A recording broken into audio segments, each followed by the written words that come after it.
In this video, I'm going to show you how to draw a custom bedroom using one-point perspective.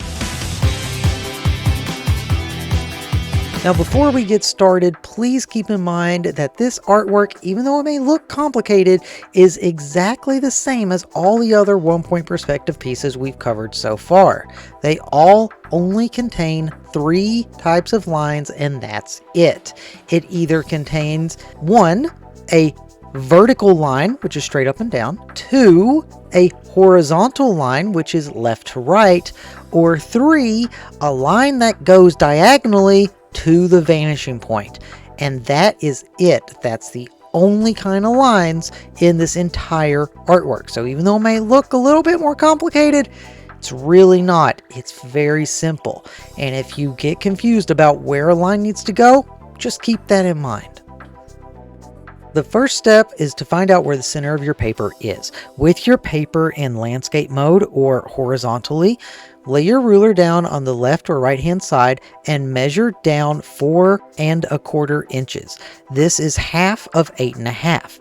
Then lay your ruler down to connect those 2 points together and measure out to 5 1/2 inches. That is half of 11. That is because a standard piece of paper is 8 1/2 by 11. So by following that, you will find the center of the paper. Once you find the center of the paper, line up the ruler with the corners of the paper and draw diagonal lines going to that middle point that you drew. That middle point is going to be your vanishing point and is going to be where all the diagonal lines on your paper are going to go to.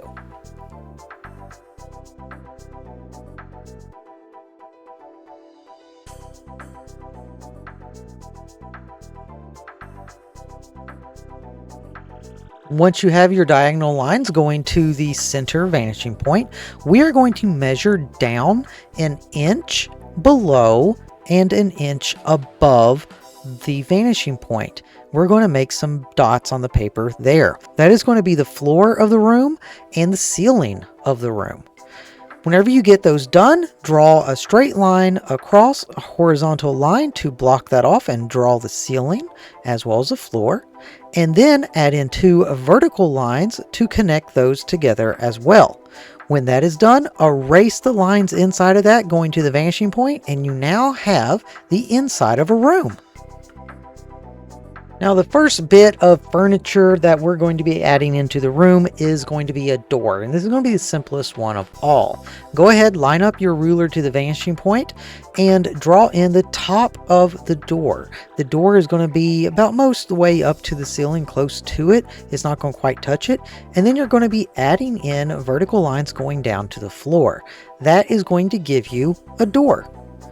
If you want to add in a doorknob, all you have to do is just draw a circle, and there you have it.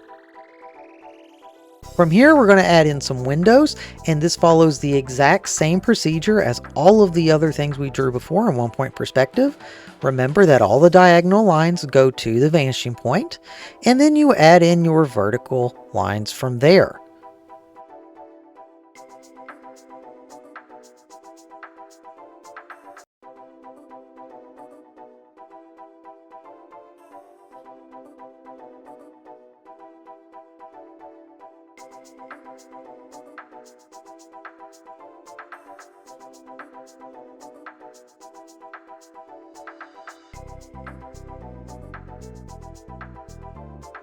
Now, something that you're probably going to want to add into your room, objects such as a bed or a chair or a table or something like that.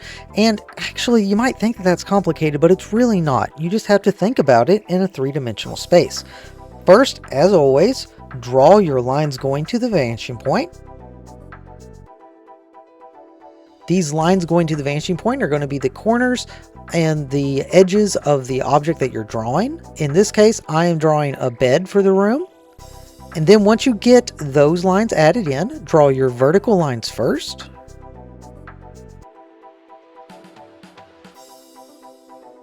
And then draw your horizontal line. Once your lines are drawn in, you can go back through and erase your lines. And just remember that when you're drawing these in, it is always a perfectly horizontal line, perfectly vertical line, or it's going to the vanishing point. Now at this point, I'm going to go ahead and speed up the video because from here, it's just adding in extra things that is just more of an aesthetic choice. You already know how to do this. If you can add in the bed and draw that, you know how the rest of it goes. So let me explain what your lesson is going to be. You are to generate or create a 1-point perspective bedroom of your choice, and it's going to be completely up to you. However, it does need to be decorated. It needs to look like a completed room. You can't just have an empty room. It needs to be completely detailed. It needs to have objects in there. It needs to look like it's a room that somebody would actually want, and you need to either fully color or fully shade it. You need to add in details as in lighting and doors and windows, everything that you would like to add into your dream bedroom, a perfect bedroom for you. If that is adding in posters on the wall or mirrors or desk or whatever you want, you can add that in. Now you will have a week to work on this, so that is plenty of time. And remember that I expect you to work hard on your projects. I don't expect you to try and finish as quick as you can. This is your opportunity to make something that's really nice. And there you have it. So yeah, I will be having the full video available for you in case you would like to pause it and go along with it step by step. But you don't have to mimic my exact drawing. I want you to make it your own. You will have an entire week to work on this, fully colored, fully shaded. It's up to you. It's whichever one you want to do. But I do want you to put effort into this. Make it something that you're proud of, something that you'd be like, yeah, I can see myself having that room. Anyway, thank you all very much. Hope you enjoyed the video. I hope you enjoyed the lesson. I know I always liked this type of lesson. I loved whenever I got to do this lesson in high school. Thank you all very much. Hope you enjoyed the video. I'll see you next time.